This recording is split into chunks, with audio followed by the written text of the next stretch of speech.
सुखद आश्वासन से एक क्षण के बाद स्नायुओं में अनहोनी घटना की शंका भर गई। मन में उदासी का अंधेरा छा गया। विवश थी, जाती भी कहाँ। न चाहते हुए भी बरसों के परिचित गुरुजन के द्वार पर टैक्सी रुकवा दी। छोटी सी कोठी की नन्ही सी वाटिका के फाटक पर श्वेत पटिया पर लिखा हुआ एक नाम देर तक पढ़ती रही। डॉक्टर शशिकांत। तोरू जाग गई थी। शायद उसे भूख भी लगाई थी। यात्रा के कारण थक भी चुकी थी, लेकिन उस नन्ही सी वाटिका को देखकर वो खुश हो गई। मैं वो छोटा सा लकड़ी का फाटक खोलने के लिए अपने को बांध ही रही थी कि द्वार पर डॉक्टर शशिकांत की सौम्य आकृति दिखाई दी। थोड़ी देर अपरिचित को पहचानते से खड़े रहें और फिर 2 कदम आगे आ गए। यात्रा और यातनाओं के कारण मेरी आकृति संभवतः बदल चुकी थी। कई बरस पहले उन्होंने देखा था और उसके बाद वे बम्बई आ गए थे। उन्हें अनुमान भी नहीं रहा होगा कि मैं यूँ अनायास कभी उनके यहाँ पहुँचूँगी। मुझे पहचानने में उन्हें कुछ समय लगा और फिर वे अवाक रह गए।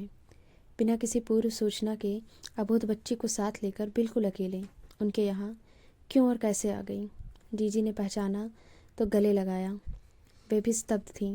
बैठते न बैठते मैंने उनसे कह दिया कि मैं शोभन को तोरू सौंपने आई हूँ। उनके बच्चों की आंखों में पहले तो एक अजनबी बनाया, लेकिन फिर वह आश्वस्त हो गए। नन्ही मुन्नी तोरू गौरैया की तरह कमरे में फुदकने लगी। बच्चे तोरू के आसपास व्यस्त हो गए। उन्हें अपने मनोरंजन का साधन मिल गया। मेरे मन में हल्का संकोच भर आया कि आते समय मैं इन बच्चों के लिए कुछ नहीं लाई। मन में अनमनी हो आई। मैंने महसूस किया कि जीजी और शशिकांत जी भी अनमने हो उठे हैं। मेरे मन में भी संकोच आया कि शायद मुझे इस तरह आना नहीं चाहिए था, लेकिन अब वापसी भी संभव नहीं थी। जो कुछ भी हो, अब स्थिति का सामना करना ही होगा। थोड़ी देर बाद ही गहन गंभीर वातावरण को सहजता की तरफ लौटाते हुए शशिकांत जी बोले, कुंतल बहन, अब आप नहा धो लीजिए, खाना खाकर आराम कीजिए। सफ़र से थकी होंगी, फिर निश्चित होकर बात करेंगे। जो भी समस्या है धीरज से निपटाई जाएगी। ईश्वर सब ठीक करेगा। उनके शब्दों में मुझे आश्वासन महसूस हुआ। किसी सीमा तक मन का तनाव भी सहज हो गया। जीजी ने बाथरूम तक पहुंचा दिया और खुद नौकर को खाना तैयार करने को कहने चली गई। जब सब कुछ पराया हो जाता है तब थोड़ा सा भी अपनापन मन को भिगो जाता है। बरसों के बाद किसी स्नेह सिक्त भरे परिवार में ममता की अपनेपन की एक किरण मुझे दी थी। वह एक किरण जलते हुए अनस्तल पर शीतलता की छींटे डाल गई। बहुत धीरे धीरे थके लेकिन शांत मन से शीतल जल की धारा में नहाकर जब मैं बाहर आई तो मन पहले से भी ज़्यादा सुस्थिर हो चुका था। हम सब ने मिलकर खाना खाया। बरसों बाद पहली बार उस स्नेह भरे खाने में एक तृप्ति थी। हाँ, मन की उदासी बीच बीच में घिरघिराती थी। शशिकांत जी ने उदासी की वे छुपे नहीं थे। अनंता एक बार उन्होंने टोका भी था। एक बात कहूँ कुंतल, तुम उम्र में बहुत छोटी हो। दुख या सुख दोनों से ही सटकर बैठना अच्छा नहीं होता। सुख से ज़्यादा लिपट कर बैठने से सुख के अपरिचय का आनंद नहीं रहता, वह उकता देता है, और दुख से ज़्यादा लिपटने पर वह अंतस्थल को खाता है। मेरी आंखें भीग आईं, लेकिन सत्य के उस सहारे ने आंसुओं को थाम लिया। तोरू खा पीकर फिर बच्चों में मस्त हो गई थी। मन में करुणा हो आई कि यहाँ वो नीति की कितनी निसंग है। उसे क्या पता कि अपनी माँ से अलग होकर वो किस नीति को सौंपी जा रही है। दिल्ली से चलते समय उसने पूछा था, माँ हम छुक छुक पर चढ़कर कहाँ जा रहे हैं? तुम पापा के लिए पूछते थे ना बेटा, हम दोनों पापा के पास जा रहे हैं, मैंने उससे कहा था। रास्ते भर वो यही दोहराती आई थी, पापा के पास जा रहे हैं, पापा के पास जा रहे हैं। सांझ ढल रही थी। सूरज दिन भर तपने के बाद समुद्र के उस पार क्षितिज में उतर गया था। तोरू ट्रेन के सफ़र से थकी थी। बच्चों से कहानी सुनते सुनते सो गई थी। जीजी मेरी गाथा में डूबी थी कि द्वार पर आकर शशिकांत जी बोले, सुनो, मैं ज़रा शंकर भाई के यहाँ होकर आता हूँ। शंकर भाई को शशिकांत जी ने उस समय मेरी सारी कथा बताई थी। ये बाद में मालूम हुआ। उन्हें शशिकांत जी ने यह भी बताया था कि कुंतल शोभन को अपनी बेबी लौटाने आई है। जीजी ने मुझे बताया था कि शंकर भाई खुद भी ये सब सुनकर चिंता में डूब गए थे। इसके आगे की गाथा से मेरा परिचय सीधा नहीं है। मुझे जीजी के पास छोड़कर शशिकांत जी बहुत रात गए तक बाहर ही रहे, जाने कहाँ कहाँ भटके। आशंकाओं और दुश्चिंताओं के अंधेरे में करवट लेती मैं उन क्षणों में क्या बीता नहीं जान पाई थी। बहुत बार मैं एक एक अंश जोड़कर उन कुछ घंटों की नितांत नाटकीय गाथा पूरी हुई थी। शशिकांत जी का स्वभाव गंभीर था। उन्होंने कम ही बताया, लेकिन शंकर भाई ने उत्तेजना के उत्साह में एक एक बात सुना दी थी। शशिकांत जी से सब कुछ सुनकर शंकर भाई भी स्तब्ध हो गए थे। फिर उन्होंने ही सुझाया था कि अच्छा हो, जो कुछ बात होती है वो शोभन से अभी इसी समय हो जाए। रात को हुई टैक्सी लेकर वो दोनों वहाँ से कोई 15 मील दूर शोभन के घर पहुँच गए थे। शोभन शशिकांत जी और शंकर भाई को देखकर किसी सीमा तक आतंकित हो उठे थे। शोभन अपने एक मित्र के साथ बैठे उत्तेजित स्वर में कुछ कह रहे थे। मीनल सामने खड़ी थी। मीनल का अंतिम वाक्य शशिकांत जी ने जो सुना, उससे यह अनुमान लगाना कठिन नहीं था कि उत्तेजित वातावरण में बातचीत का केंद्र कुंतल ही थी। शोभन संकोचवश आगे नहीं बोल सके, लेकिन मीनल अपने वश में नहीं थी। शंकर भाई और शशिकांत जी की उपस्थिति के बावजूद उसने कह डाला कि कुंतल फिर कोई नया विस्फोट करने आई है। वो पागल है और कुछ भी कर सकती है। शोभन की खामोशी से ही मीनल में थोड़ा अंतर आया। अपने क्षोभ का उबाल उतार कर वो चुप हो गई। उसका चेहरा किसी बिल्ली की तरह वैसी हो आया था। थोड़ी देर की खामोशी के बाद शशिकांत जी ने कहा था कि अगर शोभन अपने आप को संयत रख सके तो वो कुछ कहना चाहेंगे। शोभन ने विनम्र होकर उनकी बात सुनी थी। शशिकांत जी ने बहुत धीरे धीरे कह डाला था कि मैं किस तरह अकेले बम्बई पहुंची थी बेबी को सौंपने। बात बहुत संयत ढंग से कही गई थी, लेकिन शोभन और मीनल एक साथ उत्तेजित हो उठे थे। जंगली बिल्ली की तरह अपना दुबला पंजा झटकते हुए मीनल चीखी, मैं ये सब नहीं सह सकती, मुझसे ये सब ना हो सकेगा। उसका दिमाग सही नहीं है। मेरी अपनी तबीयत ठीक नहीं रहती। माँ जी 2 साल से अलग खाट से लगी हुई हैं। उसकी बच्ची को यहाँ कौन संभालेगा? मेरे बस की बात नहीं है। शोभन के मित्र संकुचित हो उठे। शायद प्रतिवाद उनके कंठ तक आया, लेकिन वे उसे पी गए।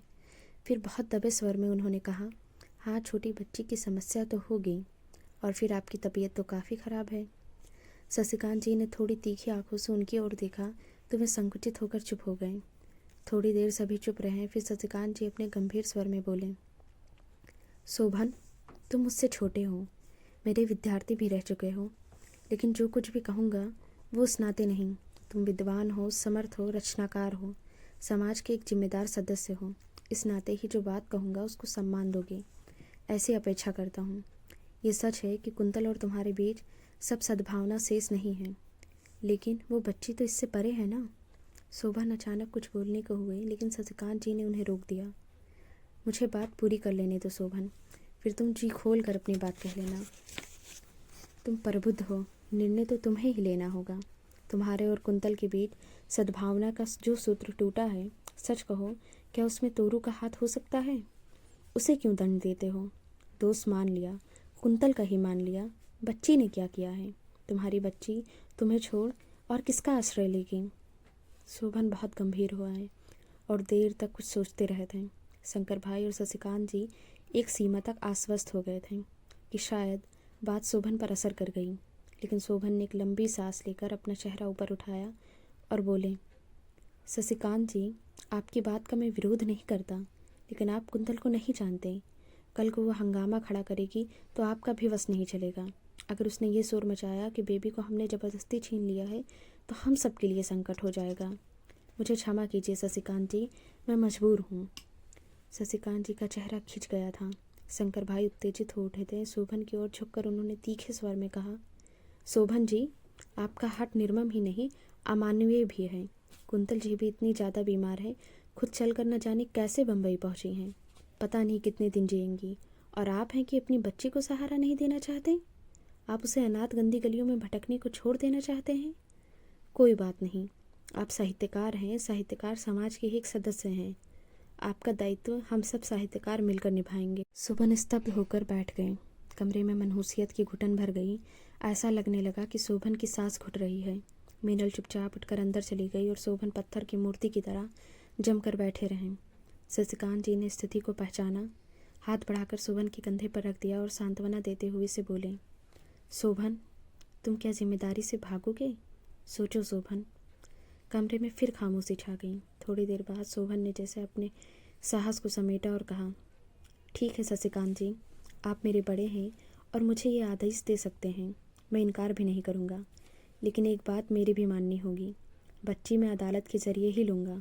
स्टाम्प पेपर पर लिख कर समझौता होगा। बाकी सब कैसे होगा आप सोच लीजिए। मुझे भी सोचने के लिए कुछ समय तो आपको देना ही होगा। वकील से सलाह करूँगा फिर जैसा आप ठीक समझेंगे वैसा ही करेंगे। शशिकांत जी ने स्नेह से उनके कंधे दबाए और आभार प्रकट किया। शंकर भाई थोड़े क्षुब्ध जरूर थे, लेकिन वे भी शांत हो गए थे।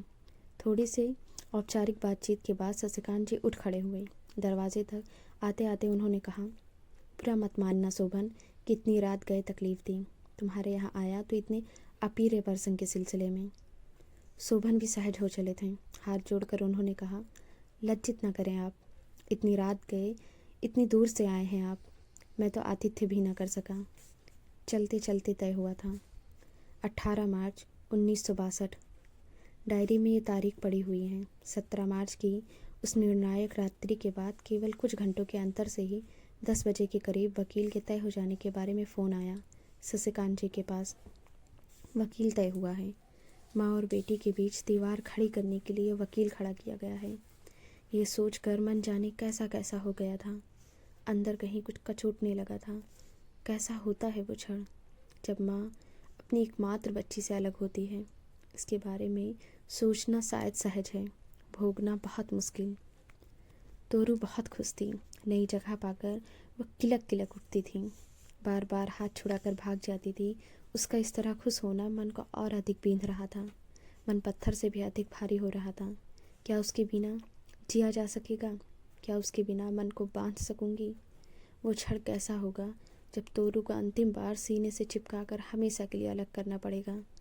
मन में हुआ कि धकेल कर मैं उस निर्मम क्षण को दूर फेंक दूं, लेकिन वो निर्मम क्षण अब मेरे वश में नहीं था। उसे दूर फेंक सकना मेरे हाथों में नहीं था। जैसे व्यवस्था की एक लंबी रस्सी बार बराबर फंदे की तरह गले में कसती जा रही थी। फ़ोन आ चुका था। उस क्षण के आने में भी ज़्यादा देर नहीं थी। शशिकांत जी ने कहा था कि शायद 2-3 बजे तक वे सब शोभन के मित्र, वकील और संभवतः मीनल आ जाएंगे। घंटा भर लगेगा या शायद कुछ समय ज़्यादा लग जाए। उसके बाद तो फिर बिना तोरू के ही लौटना होगा। ऐसी दुविधा के क्षण शायद बहुत छोटे होते हैं, तभी न चाहते हुए भी घंटे पर घंटे बीतते चले गए।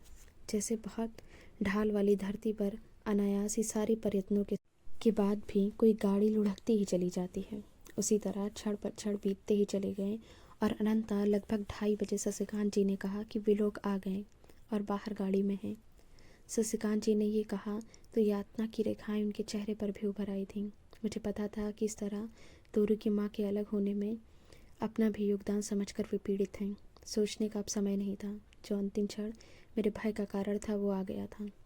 17 मार्च 1962 से 18 मार्च 1962, कुल 1-1.5 घंटे के अंदर मातृत्व के इतिहास की सबसे भयानक घटना किसी तूफान की तरह आई और चली गई थी। डायरी की इन पृष्ठों को देखकर विश्वास नहीं होता कि जीवन की इतनी कठिन परीक्षा कौन सा हृदय दे सकता होगा। किसी यंत्र की तरह जल्दी जल्दी नहला धुलाकर तोरू को नए कपड़े पहनाए थे। उसकी प्रसन्नता की सीमा नहीं थी। छोटी सी वो बच्ची ये ज़रूर समझ गई थी कि उसे कहीं जाना है, लेकिन कहाँ और किन परिस्थितियों में जाना होगा ये उसकी नन्ही समझ से बाहर था। उसकी खुशियों का कर्म टूट ना जाए इसलिए बलात् मुस्कुराना भी बड़ा था। अजीब खामोशी और उदासी पूरे वातावरण में छाई हुई थी। हम सब सहमे और कुंठित थे। किसी में इतना साहस नहीं था कि एक दूसरे से कुछ बोलें। शायद शब्द ही नहीं थे किसी के पास। शशिकांत जी ने शोभन को बाहर जाकर कह दिया था कि वे एक निश्चिंत जगह पहुँचें, बाकी सब वहीं आ जाएंगे।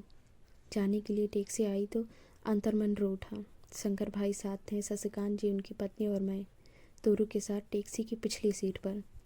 तोरू जापानी गुड़िया की तरह सामने की सीट के तकिए के सहारे खड़ी होकर किलकारियाँ भर रही थी।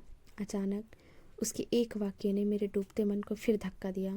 तोतली भाषा में उसने पूछा, मम्मी हम सब कहाँ जा रहे हैं? शशिकांत जी उसके बाल सहलाते हुए बोले, तोरू तुम अपने पापा के पास जाना चाहती थी ना? तोरू और ज़्यादा खुशी से उछलने लगी, लगातार दोहराने लगी, हम पापा के पास जाते हैं, हम पापा के पास जाते हैं। मुझे लगा मैं कान बंद कर लूँ, पर यातना से जमी हुई बैठी रही। जहाँ मिलना तय हुआ था वहाँ एक रेस्टोरेंट का छोटा खूबसूरत कमरा था। हल्की हल्की रंगीन रोशनी में बहुत धीरे धीरे संगीत गूंज रहा था। मेज़ों पर लोग परिवेश से बिल्कुल निसंग बैठे हुए धीरे धीरे बातें कर रहे थे। शोभन अभी आए नहीं थे।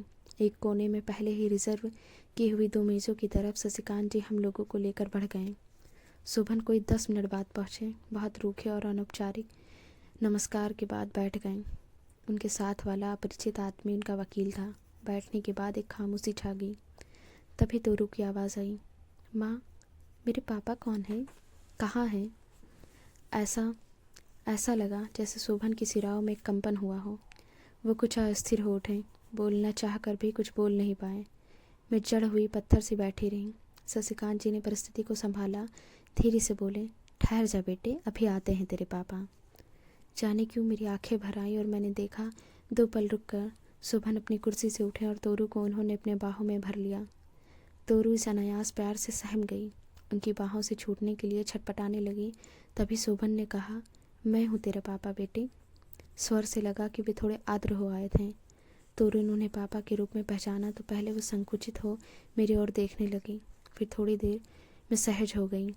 मीठी आवाज़ में बोली, पापा, तुम हो मेरे पापा। अब मैं स्वयं वे अस्थिर हो उठे थे, उनसे सहज नहीं हुआ गया। शंकर भाई और शशिकांत जी ने उन्हें संकट से उभारा। वकील की ओर झुककर बोले, आपने कागज़ तैयार कर लिया है? हाँ, कागज़ तो तैयार है, आप देख लीजिए, कहकर वकील ने कागज़ शशिकांत जी की ओर बढ़ा दिया। मोटे स्टाम्प पेपर पर बिना टाइप किए हुए अक्षरों में क्या लिखा है, ये उस समय चाहकर भी मैं देख न सकी।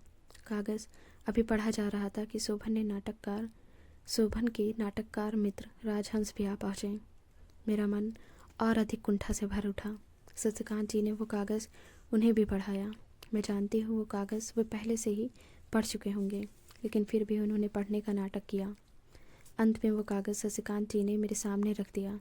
शब्दों पर मेरी निगाह जमाई, लेकिन पढ़ा कुछ भी ना जा सका। आंखें तरल हो आई थीं, शब्द तैर रहे थे और शब्दों के अर्थ जाने कहाँ डूब रहे थे। वैसे भी अब इन शब्दों का अर्थ मिलना मुश्किल था, और मिल भी जाता तो फ़ायदा क्या था। जब जीवन का ही अर्थ खो चुका तो इन शब्दों का अर्थ खोजना व्यर्थ है। कागज़ ज्यों का त्यों बिना पढ़े मैंने शंकर भाई को लौटा दिया। उस दिन रेस्टोरेंट के उस रहस्यमय वातावरण में एक छोटे से जीवन की अंतिम निशानी, तोरू, शोभन को सौंप कर मैं कैसे घर आई थी ये नहीं पता। कागज़ों पर दस्तखत हुए थे। शंकर भाई, शशिकांत जी, श्रीमती शशिकांत, राजहंस, शोभन के वकील, मेरे और शोभन के सम्मिलित हस्ताक्षरों से युक्त वो कागज़ आज भी मेरे पास सुरक्षित हैं। कानून की नीरस शर्तें किस तरह एक जीवित इकाई को अपने आप में लपेट लेती हैं, ये मुझको अब मालूम हुआ। कागज़ में सिर्फ इतना था कि इतने दिन के विवाहित जीवन में जो तोरू एकमात्र संबंध बची थी, उसे मैं उन्हें सौंपती हूँ। इस बात का हक मुझको नहीं होगा कि मैं उसे कभी भी अपनी बेटी मानूँ या अपने पास रखूँ। साल में एक बार उसे देखने की अनुमति होगी, लेकिन बिना ये बताए हुए कि मैं उसकी माँ हूँ। मिलने का स्थान और समय शोभन की अनुमति से तय होगा। थोड़े से भारी भारी क्षणों में सब कुछ समाप्त हो गया, सब कुछ टूट गया। मैं समझ रही थी कि शोभन तोरू को क्यों इतना ज़्यादा प्यार कर रहे हैं। उन्हें पता था कि माँ से उसे अलग करके रख पाना दुष्कर होगा। बच्चे को लेकर सबसे पहले वे स्वयं ही रेस्टोरेंट से बाहर आ गए। कार की ओर ले जाकर बोले, बेबी, गाड़ी पर बैठोगी? तोरू खिल गई, तुम्हारी गाड़ी है पापा? हाँ बेटे, मेरी भी और तेरी भी। बैठोगी ना गाड़ी पर? कहते कहते उन्होंने कार का दरवाज़ा खोला। तोरू पक्षी की तरह फुदक कर अंदर चली गई और अंदर से आवाज़ देते हुए बोली, तुम भी आओ ना पापा, मम्मी तुम भी आओ ना। एक गहरे सन्नाटे के बाद आशंकित तोरू ने फिर पूछा, मम्मी रोती क्यों है पापा? किसी ने कुछ जवाब नहीं दिया। जवाब दिया भी क्या जा सकता था। एक पलायन की भावना शोभन में भर गई थी। जैसे तैसे वो कार में बैठे और ड्राइवर से बोले कि घर चलो। आगे बढ़ चली गाड़ी से आती तोरू के रोने की आवाज़ मेरे